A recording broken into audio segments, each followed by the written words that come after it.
Cette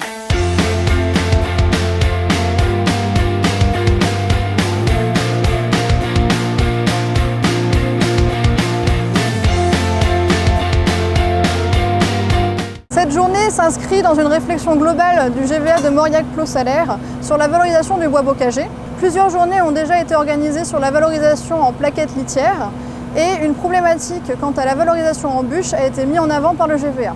On a organisé cette journée à leur demande pour essayer de trouver des solutions, notamment en termes de machines achetées en commun, pour répondre à cette demande. Alors pourquoi on est là aujourd'hui ? Ça date d'une réflexion de quelques années, notamment sur la valorisation du bois au sein du conseil du GVA de Mauriac-Plot-Salaire. Toutes les réflexions ont été mises en œuvre pour valoriser le bois sur notre territoire.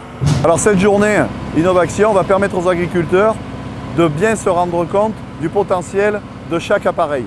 D'un côté, on a un scieur fendeur avec toutes ses spécificités et de l'autre, un gros fendeur de 80 tonnes. Le but de la manœuvre, c'est évidemment de gagner en temps et surtout en sécurité sur nos exploitations. Les chiffres qui seront présentés sont des chiffres issus des CUMA de l'ouest de la France, utilisatrices donc de ce genre d'outils, puisque l'intérêt d'apporter de tels investissements au groupe, c'est de pouvoir les amortir à plusieurs. Sur le combiné, on sera sur des investissements allant de 80 à 130 000 euros.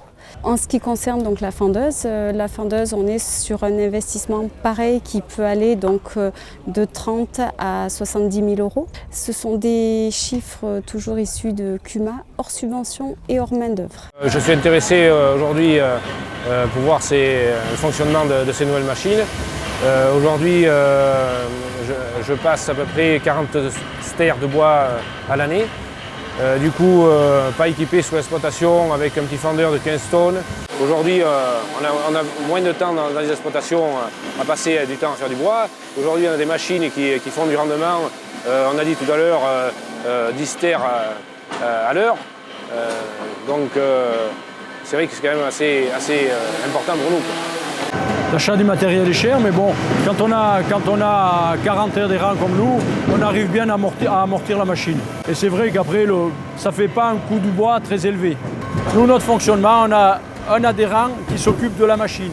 Quand un agriculteur prend la machine, il fait son bois, il la graisse, il la nettoie, il la ramène au point de départ chez cet adhérent qui va regarder l'entretien, si l'entretien a été bien fait, si le graissage a été bien fait, et après la machine elle peut repartir.